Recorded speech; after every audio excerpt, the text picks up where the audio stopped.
Career कट्टा, युवकांच्या सर्वांगीण विकासासाठी. 69वा भाग आपला आहे की ज्याच्यामध्ये साईड हसल ज्याला म्हणतो आपण की अतिरिक्त उत्पन्न कसं कमवावं.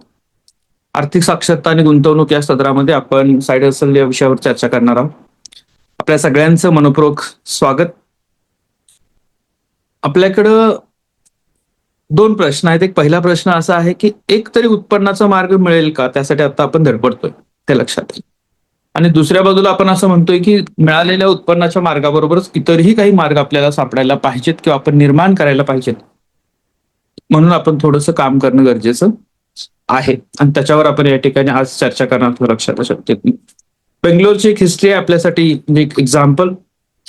सकाळी 9 ते संध्याकाळी 6 एका कॉल सेंटरमध्ये काम करणारी व्यक्ती, 8,000 रुपये महिन्याचा पगार. मग स्टॉक मार्केटची आवड होती म्हणून थोडंसं संध्याकाळी 7 ते 12 या वेळेमध्ये त्यांनी ट्रेडिंग शिकलं. ट्रेडिंग शिकत त्यांनी मित्रांना थोडं सल्ला द्यायला सुरुवात केली. शिकल्यानंतर मग हळूहळू क्लायंट मिळायला सुरुवात झाली आणि मग स्लाइड हसल म्हणून चालू केलेलं सब ब्रोकरचं काम चालू केलं. 10 वर्ष नोकरी आणि साईड हसल हे सोबत केलं आणि एक दिवशी नोकरी सोडली आणि स्वतःच्या भावासोबत झोरोदा नावाचं एक या ठिकाणी ब्रोकर एजन्सी चालवतात. आणि तुम्हाला माहित असेल की झोरोदा ही जी काही ब्रोकर एजन्सी आहे त्याचं व्हॅल्युएशन आज जे आहे ते 30,000 कोटी रुपयाचं. 8,000 रुपयाच्या पगारापासून सुरू झालेल्या नोकरीबरोबर पॅरलली सुरू केलेला एक व्यवसाय, ज्याची या ठिकाणी व्हॅल्युएशन किती आहे, 30,000 कोटी आहे. निखिल आणि नितीन कामत ही या ठिकाणी स्टोरी यांच्या लक्षात. सगळ्यात महत्वाचं काय की ही कल्पना कुठून सुचली, तर साईड हसल मधून सुचली. म्हणजे इतर काहीतरी तुम्ही करत असताना सुचली, लक्षात घ्या. अलक पांडे आपल्याला माहित आहे की फिजिक्सवाला मोठ्या प्रमाणामध्ये आपल्यापर्यंत पोहोचलेला आहे. साधारणतः 5,000 रुपयेवर ट्युशन मध्ये शिकवणारे शिक्षक रात्री युट्यूबवर मोफत व्हिडिओ अपलोड करायला लागले साईड हसल म्हणून. आणि 2016 पासून 4 वर्ष कुणीच बघितले ते व्हिडिओ, पण त्यांनी थांबवलं नाही, कंटिन्युअसली ते करत राहिले. आणि आज फिजिक्स वाल्याचं व्हॅल्युएशन 22,000 कोटी रुपयाचं व्हॅल्युएशन आहे. लक्षात. म्हणजे हे जे काय आकडेवारी आहेत, ही आकडेवारी काय सांगते की US bureau of labour statistic नुसार 44% अमेरिकन्स जे आहेत ते साईड हसल्स करतात. आणि भारतात हा आकडे जे आहे ती साधारणतः 35% आहे. लक्षात.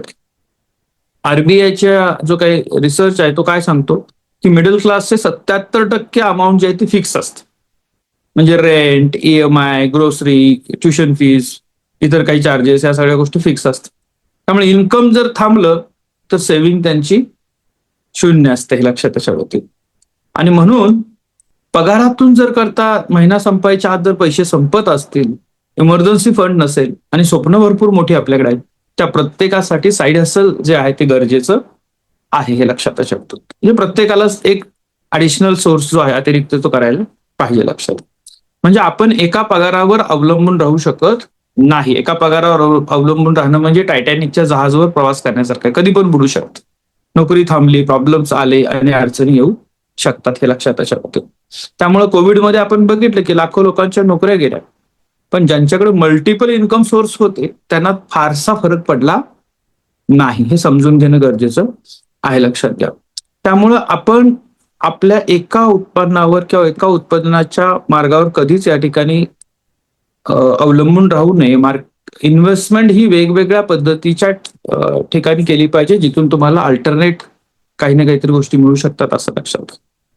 मग आपण आज हे साईड हसल काय आहे, ते कसं करायचं, कोणते पर्याय उपलब्ध असतात, या सगळ्या गोष्टी, त्याचे कर काय, कायदेशीर बाबी काय, त्या सगळ्या गोष्टी आपण बघणार आहोत. लक्षात घ्या.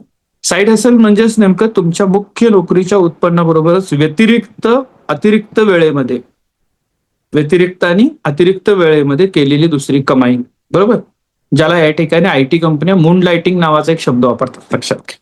IT कंपनीमध्ये जर काम करत असाल तुम्ही तर सर्व, म्हणजे याला आपण दुसरं काय म्हणतो की जसं शेतकऱ्यांसाठी जोडधंदा म्हटला जातो, शेती हा मूळ व्यवसाय, मग दुग्ध व्यवसाय हा जोडधंदा, पशुपालन हा जोडधंदा, असं म्हणून त्याच्याकडे बघितलं जातं. लक्षात घ्या. यालाच आपण या ठिकाणी एक प्रोफेशनल टर्म्स मध्ये साईड हसल असं म्हणतो. फुल टाइम बिझनेसला या ठिकाणी आणि साईड हसल याच्यात फरक आहे. साईड हसल काय एक तर पार्ट टाइम असतं, साधारणतः आठवड्याला 5 ते 20 तास आपण काम करतो. साधारणतः 0 ते 50,000 पर्यंतच्या इन्व्हेस्टमेंटमध्ये सुरू झालेला असतो. रिस्क कमी असते, फ्लेक्झिबल टायमिंग असतं आणि टेस्टिंग अराउंड असतं. म्हणजे बिझनेससाठी तुम्हाला ते चालेल का नाही चालेल ह्याचे एक तुम्ही हे करू शकता. आणि जर वाटलं का बाबा हे चांगलं चालतंय तर मग तुम्ही या ठिकाणी नोकरी सोडण्याचा निर्णय घेऊ शकता. अशा पद्धतीचं काही प्लॅनिंग बऱ्याच ठिकाणी बघायला मिळतं. फुल टाइम बिझनेस काय असतं, म्हणजे पूर्ण वेळ तुम्हाला काम करायला लागतं, इन्व्हेस्टमेंट हाय असते, रिस्क हाय असते आणि कमिटमेंट तुमच्या फिक्स असतं. म्हणजे त्याच्यात काही बदल होतोय. तुमचं भाडं, लाईट बिल, कामगारांचे पगार ते त्या वेळेला द्यावेच लागणार आहेत. साईड हसल का महत्वाचं आहे? एक तर फायनान्शियल सिक्युरिटी राहते. म्हणजे एका उत्पन्नावर न अवलंबून राहता पॅरलली काहीतरी उत्पन्न तुमचं चालू राहतं. एक बंद पडलं तर दुसरं तुम्हाला सपोर्ट करत राहतं. त्यानंतर एक्स्ट्रा इन्कम मिळायला लागतं. EMI लवकर फेडणं, इमर्जन्सी फंड तयार करणं, इन्व्हेस्टमेंट वाढवणं, लक्षात तुमची स्वप्न पूर्ण करणं हे यातून शक्य होतं, हे लक्षात. स्किल डेव्हलपमेंट, कौशल्य विकास, नवीन स्किल शिकायला मिळतात. मार्केटिंग, सेल्स, डिजिटल कम्युनिकेशन या गोष्टी आपल्याला बघायला मिळतात, हे लक्षात. पॅशन फॉलो करणं, म्हणजे नोकरीत जे करता येत नाही ते या कामामध्ये आपण करू. तुम्हाला कुकिंग चांगलं जमतं आणि तुम्ही अकाउंटंट म्हणून काम करता, तर अकाउंटंटची नोकरी झाल्यानंतर संध्याकाळच्या वेळेला तुम्ही फूड स्टॉलवर काम करू शकता, फूड स्टॉल चालू करू शकता, लक्षात. किंवा या ठिकाणी सॅटेलाइट किचन ज्याला म्हणतो आपण, त्याच्यामध्ये की या माध्यमात क्लाउड किचनच्या माध्यमातून फूड जे ऍप आहे स्विगी, झोमॅटो, याच्यावर एखादा पदार्थ तुमचा चांगल्या पद्धतीने फेमस करू शकता हळूहळू, लक्षात. बिझनेस टायमिंग जो आहे ना, टेस्टिंग, म्हणजे ते चालणार की नाही, तुमचे फूड प्रोडक्ट चालतील का नाही चालतील, लोकांना आवडतील का नाही आवडतील, हे नोकरी करत करत तुम्ही साईड बाय साईड तुम्ही त्याचं टेस्टिंग करू शकता, लक्षात. नाही जमलं बंद करायचं, दुसरं चालू करायचं, हे करू शकता. ही रिस्क तिथं फार राहत नाही, लक्षात. बऱ्याच वेळेला रिटायरमेंटचं प्लॅनिंग जे आहे ते साईड हसलवर लोक करत असतात. म्हणजे यानंतर मग काय करायचं, पुढचं बॅकअप प्लॅन काही ना काहीतरी चालू केलं पाहिजे याचा विचार ते करत असतात आणि ते निवृत्तीनंतर देखील चालू करतात. साईड हसलचे 4 प्रकार. पहिले काय, की तुमचं व्यावसायिक स्किल वापरून फ्रीलान्सिंग, कन्सल्टिंग किंवा टीचिंग करायचं. दुसरं काय, प्रॉडक्ट बेस, म्हणजे काहीतरी विकायचं आहे आपल्याला, होममेड प्रॉडक्ट विकायचे आहेत, रिसेलिंग करायचं आहे, डोर स्टेपिंग करायचं आहे, हे काम करू शकतो आपण. तिसरं आहे कंटेंट बेस्ड हसल, म्हणजे तुम्ही कंटेंट बनवून व्हिडिओला युट्यूबला देऊ शकता, ब्लॉग, पॉडकास्ट, वेगवेगळे पॉडकास्ट आहेत, इंस्टाग्राम आहे, या माध्यमातून तुम्ही तुमचा एक सोर्स चालू करू शकता, हे लक्षात त्याच्यावर. म्हणजे जर तुम्ही समजलं की दररोज एक $4 ते $5 रिव्हेन्यू जनरेट झालाच पाहिजे कंटेंट क्रिएशनच्या माध्यमातून, या पद्धतीने प्लॅनिंग करायचं. सुरुवातीला नाही होणार आहे तसं त्याच्यामध्ये, पण थोडं थोडं जसं ग्रो करत जाल तसं या ठिकाणी तुम्हाला ते टार्गेट अचीव्ह करणं शक्य होतं. म्हणजे तुमच्या रेग्युलर कामाव्यतिरिक्त दररोजचे 2 व्हिडिओ अपलोड करायचे, चांगला कंटेंट क्रिएट करायचा, त्याला रिप्लाय करायचं. मग 2 व्हिडिओ बनवायला सुरुवातीला कदाचित 4 ते 5 तास लागतील, पण नंतर नंतर ते काम तुमचं 1 तासावर यायला लागेल, एडिट करणं आणि अपलोड करणं. पण त्या 1 तासामध्ये कदाचित तुम्हाला असं होईल की नोकरीचा पगार 25,000 आहे आणि युट्यूबचा रेव्हेन्यू तुमचा 50,000 यायला लागलेला आहे. असं होऊ शकतं, सातत्य तुमचं चांगलं असेल तर, लक्षात त्याच्या बाबतीत. त्यानंतर या ठिकाणी याचे गोल्डन रूल आहे. पहिला रूल काय, मुख्य नोकरीशी कॉन्फ्लिक्ट करणारा असू नये. म्हणजे काय, की तुम्ही IT कंपनीमध्ये काम करताय आणि पार्ट टाइम वेळेमध्ये तुम्ही ऍप डेव्हलपमेंटचं काम करायला लागलेला, हा प्रॉब्लेम होऊ शकतो, लक्षात त्याच्या बाबतीत. कारण ते तुम्हाला ते अग्रीमेंट जे दिलेलं असतं, नॉन कंप्लेंट कॉजेस, ते तपासणं गरजेचं असतं. पगार वेळेत असेल तर साईड हसल नाही, लक्षात. पगारी वेळेत म्हणजे कसं, 11 ते 5 पगाराची वेळ, त्या वेळेत काम करू नका, त्या वेळेच्या व्यतिरिक्त करायचं. ऑफिसचे रिसोर्सेस, लॅपटॉप, इंटरनेट वापरू नका, त्यासाठी अडचणीत येऊ शकतो आपण, त्यामुळे लक्षात घ्या. बॉसला सांगावं की नाही सांगावं, जर कॉन्फ्लिक्ट नसेल तर सांगण्याची आवश्यकता नाही, तुम्ही तुमच्या ह्याच्यात करू शकता, लक्षात घ्या. आणि याचा देखील टॅक्स वेळेवर भरायला सुरुवात करा, ते फार गरजेचं असतं, लक्षात घ्या, टॅक्सवर. पुढचं लक्षात घ्या की भारताचे टॉप 20 साईड हसल आयडियाज कोणत्या आहेत. प्रत्येक जण आपल्या आपल्या आयडियानुसार करू शकतो. पहिलं freelancing, web development, app development. दुसरं आहे परफॉर्मन्स, मग त्याच्यामध्ये अपवर्क असतं, फ्रीलान्सिंग असतं, लक्षात. हे तांत्रिक टेक्निकल स्किलवर असणार असं लक्षात. साधारणतः ₹500 पासून ₹5,000 तासाला किंवा 20,000 पासून ₹2,00,000 महिन्याला लोक मिळवतात. डिजिटल मार्केटिंग, ज्याच्यामध्ये SEO आहे, सोशल मीडिया आहे, स्मॉल बिझनेसला मदत करणं आहे. ₹15,000 पासून आपण या ठिकाणी 1,00,000 मंथली कमवू शकतात मुलं याच्यामध्ये काम करणार, लक्षात. Google ads, Facebook ads expert म्हणून काम करतात. ग्राफिक डिझायनर म्हणून तुम्हाला चांगलं काम करता येण्यासारखं आहे, इतर वेळेमध्ये करत असताना. व्हिडिओ एडिटिंगचं काम करता येण्यासारखं आहे. एज्युकेशनल कन्सल्टंट म्हणून जो काल आपण चर्चा केली त्या विषयावर, तिथं तुम्हाला संधी उपलब्ध होणार आहे. ऑनलाईन ट्युशन तुम्ही घेऊ शकता, ट्युटर्स म्हणून तुम्ही काम करू शकता तुमच्या वेळे व्यतिरिक्त, लक्षात घ्या. युट्यूब एडिटर किंवा कंटेंट क्रिएटर म्हणून काम करू शकता.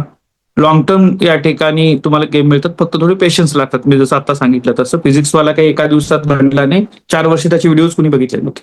पण त्याच्यानंतर त्यांनी जी ग्रीप घेतली ती अत्यंत मोठ्या प्रमाणामध्ये तो पुढे गेला, हे लक्षात त्याच्यावरती.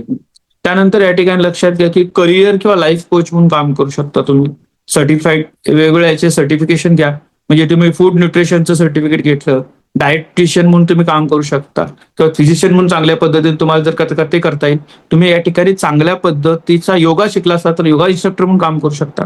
म्हणजे वेगवेगळ्या पद्धतीचं सर्टिफिकेशन घ्या, चांगलं ट्रेनिंग घ्या, ते प्रशिक्षण तुमचं सर्टिफाईड असू दे आणि चांगल्या सर्व्हिसेस द्या, तर हे होऊ शकतं. लक्षात घ्या. ब्लॉगिंग सांगितलं आपण, पॉडकास्ट कंटेंट क्रिएशन सांगितलं, लक्षात.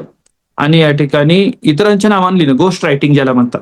बरेच लोक बिझी असतात, त्यांच्या कन्सेप्ट असतात, पण ते लिहायला त्यांच्यासाठी कोणीतरी काम करावं लागतं. असं वाटतं गोस्ट रायटर म्हणून पण तुम्ही काम करू शकता. त्यात पण चांगली पैसे आज मिळायला लागलेले आहेत. म्हणजे मोठमोठे लेखक जे आहेत आता ते स्वतः लिहित बसत नाहीत, त्यांच्या नावाने इतर लोक लिहून देतात. लक्षात घ्या. आणि मग त्याला गोस्ट रायटिंग असा शब्द वापरला जातो. तुमच्याकडे लिखाणाचं स्किल चांगलं आहे, पण तुमचं स्किल, तुमचं नाव नाहीये, तुम्हाला कोणी मार्केटमध्ये ओळखणार नाहीये, तर अशा पद्धतीने देखील तुमचं लिखाण पोहोचवता येतं, त्यातनं तुम्हाला पैसे मिळू शकतात. लक्षात घ्या. हे पण काम करता येणं शक्य आहे. वेगवेगळ्या पद्धतीचे प्रॉडक्ट हे डोअर स्टेपिंग किंवा रिसेलिंगचं काम तुम्ही करू शकता. लक्षात घ्या. त्यातून कमाई चांगली आहे. प्रिंट ऑन डिमांड, आता तुम्ही याला जर बघितलं की मला वाटतं ब्लिंकिटनं पण ती सर्व्हिस चालू केली. तुम्ही फाईल पाठवली, ती प्रिंट आउट काढताना तुम्ही जिथं असाल तिथेच आणून देतात. लक्षात. किती चांगली सर्व्हिस आहे.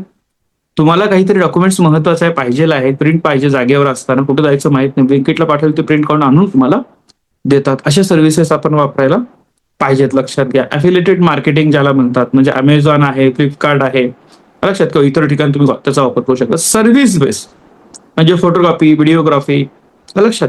इव्हेंटमध्ये पार्ट टाइम थोडं थोडं काम करू शकतो आपण, जे आपल्याला जमणार आहे त्या पद्धतीचं या गोष्टी तुम्ही करू शकता. फिटनेस ट्रेनर, जसं मी आता तुम्हाला सांगितलं, योगा इन्स्ट्रक्टर, फिटनेस ट्रेनर म्हणून काम करू शकता.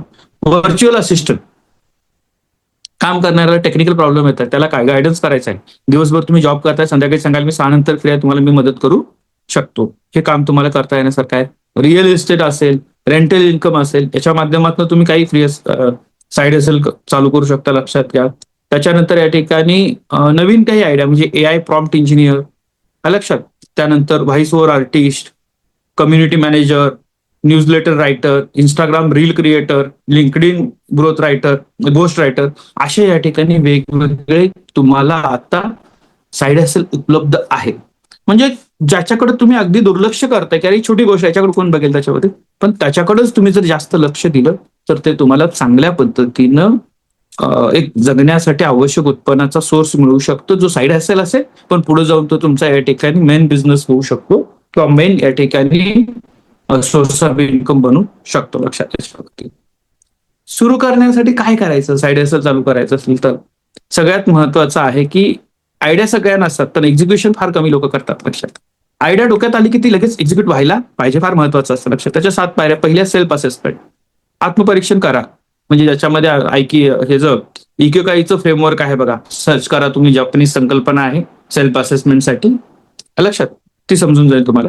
प्रश्न विचारा, मला काय आवडतं, मी कशात चांगला आहे, जगाला कशाची गरज आहे, आणि कशासाठी लोक मला पैसे देतील.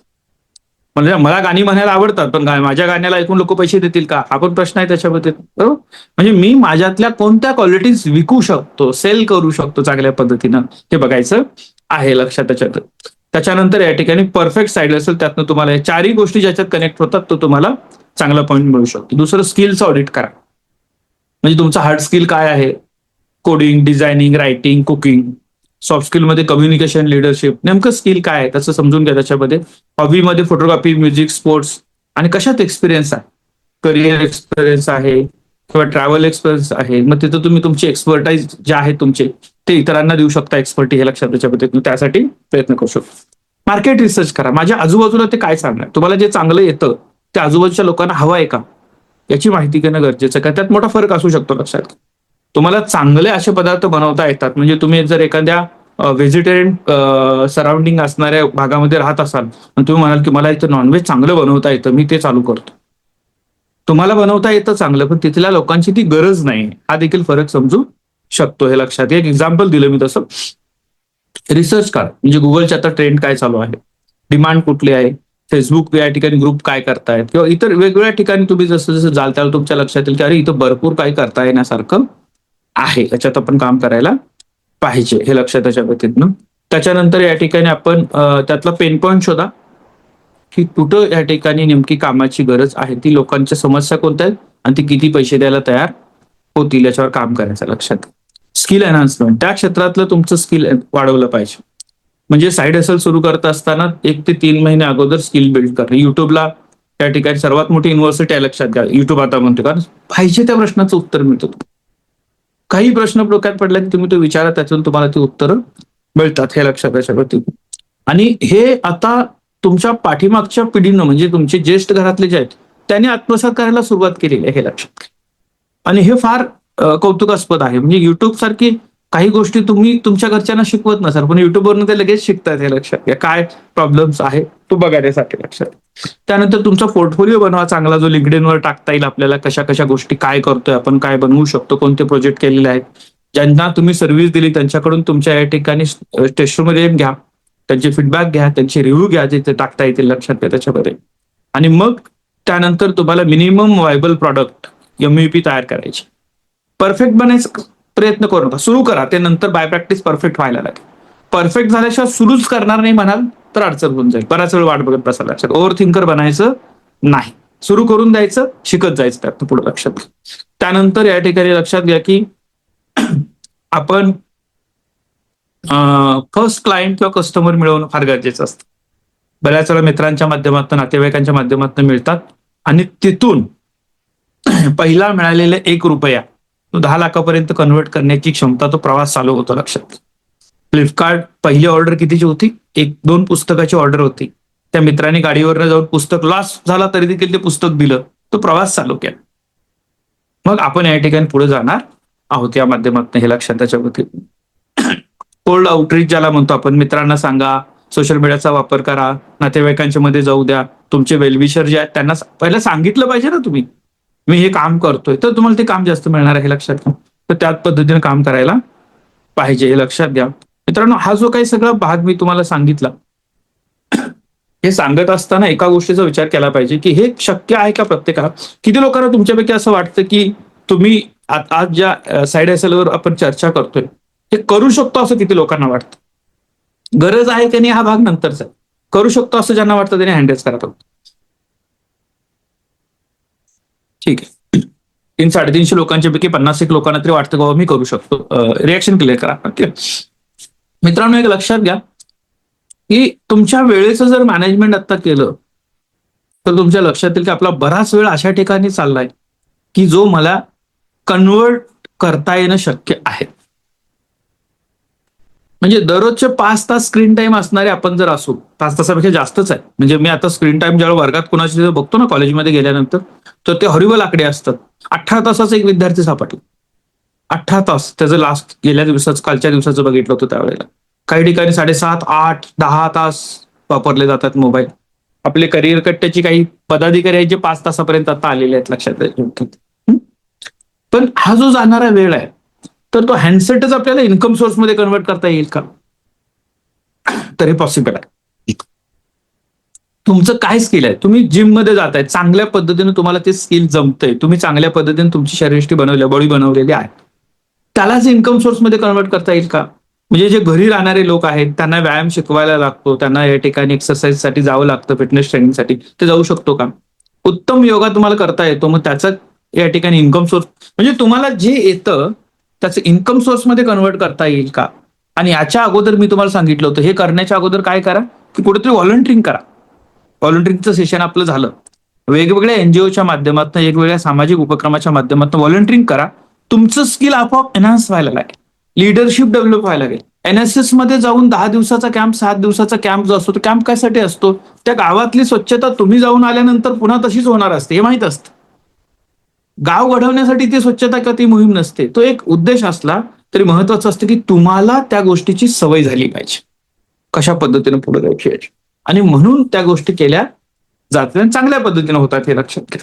मग जसं ते आहे त्या पद्धतीने तुम्हाला चांगलं बोलता येतं, तुमच्याकडे लिडरशिप आहे, रिसोर्स मॅनेजमेंट चांगल्या पद्धतीने जमतं, तुम्ही अँकरिंग चांगलं करू शकता, लक्षात. तुमच्याकडं म्हणजे या प्रत्येक म्हणजे आज प्रत्येक गोष्टीचे पैसे आहेत. उत्तम रांगोळी काढता येते त्याचे देखील पैसे मिळतात, उत्तम तुम्हाला अँकरिंग करता येतं त्याचे पैसे मिळतात, मेहंदी आर्टिस्टचे पैसे मिळतात, मेकअप आर्टिस्टचे पैसे मिळतात. मुलींना मुलांच्या पेक्षा भरपूर संधी आहेत असं मला म्हणायचं आहे. लक्षात, चांगल्या पद्धतीच्या संधी उपलब्ध आहेत. मुलांच्या बाबतीमध्ये त्याच पद्धतीच्या संधी उपलब्ध आहेत. फक्त मला पहिल्यांदा हे आयडेंटिफाय झालं पाहिजे की माझा वेळ जो आहे तो पुरेसा आहे. आता आपली अडचण काय लक्षात घ्या की आपण प्रचंड मोठ्या प्रमाणामध्ये बिझी आहोत. कशामुळं? वेल ऑर्गनाइज नसल्यामुळे. म्हणजे काय होतं, सकाळी 7:30ला लेक्चरला पोहोचायला पाहिजे, तिथे मी 8 वाजता पोहोचतो. 8 वाजल्यापासून तरी लेक्चर अटेंड करायला पाहिजे, तर 8च्या लेक्चरला मी विचारतो 7च्या लेक्चरला काय झालं, मग 8च्या लेक्चरचं शिल्लक राहतं. अशा पद्धतीने कॉलेज कंप्लीट होऊन जातं. मग मी नोट्स गोळा करायला लागतो. ट्युशनमध्ये जातो तर कॉलेजच्या नोट्स कंप्लीट करत बसतो. मग कॉलेजच्या नोट्स कंप्लीट केले, ट्युशनचं काम जे आहे ते घरी आल्यानंतर करतो. आणि अशामुळे आपल्याला असं वाटतं की माझ्याकडे वेळच नाहीये. आपण थोडंसं अव्यवस्थितपणा आहे आपल्या दिवसामध्ये, त्याला डिसिप्लिन जर लावली तर तुम्हाला प्रचंड वेळ शिल्लक राहिलेला बघायला मिळेल. लक्षात घ्या. आणि जो शिल्लक राहिलेला वेळ आहे त्याला आपण कामाला लावायला पाहिजे. हे फार महत्वाचं आहे. लक्षात घ्या. साईड हसल जे मी तुम्हाला सांगतोय, तुम्ही कॉलेज शिकताय, अकॅडमिक हे तुमचं फर्स्ट प्रायोरिटीचा भाग आहे, पण सेकंडरी मी पुन्हा पुन्हा सांगतो मित्रांनो की उत्पन्नाचे मार्ग निर्माण करायला पाहिजे. एक अत्यंत चांगलं मी बघितलं कालच्या आमच्या चैत्रा मॅडमच्या स्टेटसला त्यांनी लावलं होतं काय की मुलीला या ठिकाणी 16 पद्धतीचे पक्वान्न बनवता नाही आलं तरी चालतील, पण तिला फॉर्म 16 भरल्या इतपत इलिजिबल बनवायचं. फॉर्म 16 म्हणजे काय? इन्कम टॅक्सचे रिटर्न्स भरण्यासाठी. लक्षात होते. म्हणजे महत्वाचं काय की तुम्ही टॅक्स पेअर बनलं पाहिजे. तुम्ही लाडक्या बहिणीचा फॉर्म सिलेक्ट झाला म्हणून आनंद व्यक्त करणारे नाही बनलं पाहिजे. लाडक्या भावाची योजना कशी मिळेल म्हणून आंदोलन करणारे मला नाही पाहिजेत विद्यार्थी. लक्षात घ्या. विद्यार्थी असे पाहिजेत की जे शासनासाठी कॉन्ट्रीब्युट करतील, समाजासाठी कॉन्ट्रीब्युट करतील. हे समाजाच्या भल्यासाठी नाही, तुमच्या भल्यासाठी आहे. हे लक्षात घ्या. मागणारा हा नेहमी जेवढं देईल तेवढ्यावर समाधान राहतो. देणारा हा नेहमी आपल्याकडे भरपूर असतं त्यातलं थोडं देत असतो. त्यामुळे 20% इन्कम टॅक्स भरता याचा अर्थ 80% तुम्ही कमवलेला आहे. हे लक्षात. मग 20% कमवलेल्या तुम्ही भरलेल्या 20%वर ज्या योजना चालतात त्याचा लाभार्थी होण्यापेक्षा या लाभार्थ्यांना सप्लाय करणारे बनू शकतो आपण चांगल्या पद्धतीनं, ही गरज आहे. लक्षात. हा विचार हे ज्यावेळेला तुम्हाला वाटेल, तुमच्या वहीच्या पहिल्या पानावर ज्यावेळेला हे लिहिलं जाईल की मला या ठिकाणी काय करायचंय, टॅक्स पेअर बनायचंय. मग टॅक्स पेअर बनायचं म्हटलं की चांगलं उत्पन्न मिळवायचं. चांगलं उत्पन्न मिळवायचं म्हटलं की तुम्हाला चांगलं स्किल डेव्हलप करायचं आणि त्यासाठी तुम्हाला आता असणाऱ्या वेळेचा चांगला उपयोग करायचा आहे. हे लक्षात ठेवायचं. मी तुम्हाला आता एकेकाळी हे जे पुस्तक सांगितलं त्या पुस्तकामधलं सेल्फ असेसमेंट थेरी जी आहे ती आज एआयच्या माध्यमातून शोधून घ्या आणि तुमचं स्वतःचं असेसमेंट करा. तुम्हाला करायचं आहे का नाही हा नंतरचा भाग आहे. साईड हसल तुम्हाला करायचं आहे की नाही हा नंतरचा भाग आहे. किंवा आज संकल्पना तरी समजली की असं काहीतरी असतं. दुसरं महत्वाचं आहे, तुम्हाला हे तरी कळेल की बाबा माझ्याकडे असणाऱ्या छोट्या छोट्या गोष्टींमध्ये मी उत्पन्नाचा सोर्स निर्माण करू शकतो, ते कन्वर्ट करू शकतो. आणि याच गोष्टी तुम्हाला तुमचं या ठिकाणी भविष्यातलं काही चांगलं साधन मिळवून देऊ शकतात. हे लक्षात घ्या. त्यामुळे आजच्या सत्राला सुरुवात करत असतानाच मी तुम्हाला सांगितलं की आजचं जे सत्र आहे ते सत्र तुम्हाला एक मार्ग देईल की या मार्गाने जाणता येतं किंवा हे देखील होऊ शकतं. किंबहुना तुम्हाला पुढच्या कालावधीमध्ये असं लागेल की हे करावंच लागेल अशी देखील सिच्युएशन येऊ शकते. साईड हसलिंग करावंच लागणार आहे असं होऊ शकतं. त्यामुळं आजच्या सत्रामध्ये तुमच्या सगळ्यांचं स्वागत करत असतानाच मी तुम्हाला सांगितलं की आपण उत्पन्नाचे अनेक मार्ग निर्माण करणं हे गरजेचं आहे. यासाठी काय काय करू शकतो हे आपण शोधलं, हे बघितलं. काय एक्झाम्पल आपण बघितलेलं आहे. बेस्ट साईड हसलिंग काय असतं याचे या ठिकाणी तुम्ही गोष्टी बघणं गरजेचं आहे. टास्क दिला गणेशने की एकेकाळी हे जे पुस्तक आहे त्या माध्यमातून सेल्फ असेसमेंटची जी प्रक्रिया आहे ती प्रक्रिया समजून घ्या. स्वतःचं सेल्फ असेसमेंट करा आणि तुम्ही काय काय करू शकता त्याची यादी बनवा. तुम्हाला आज नाही करायचं आहे, 1 वर्षानं करा, 2 वर्षानं करा, 3 वर्षानंतर करा, किंवा काही लोक तुम्ही करत असणार आहे आता त्याच्यामध्ये, पण असू तर द्या की हा देखील एक तुम्ही जशा कन्सेप्ट तुमच्या डोक्यावरनं जातील ना या 365 दिवसांमध्ये, लक्षात घ्या तसं तुम्हाला एक चांगल्या पद्धतीनं स्टॉक तुमच्याकडे तयार. एवढ्या सगळ्या गोष्टी आहेत, मग त्यातल्या त्या गोष्टी घेऊन मी पुढे जाऊ शकणार आहे. आज आपल्या सगळ्यांचं मनपूर्वक स्वागत, तुमच्या सगळ्यांचा आभार. आजच्या दिवसासाठी मनपूर्वक शुभेच्छा देऊ. हे सत्र इथं संपलं असं जाहीर करतो. करिअर आणि शिक्षणाच्या अचूक माहितीसाठी आजच करिअर कट्टा चॅनलला सबस्क्राईब करा आणि करिअरच्या प्रवासात अपडेट रहा.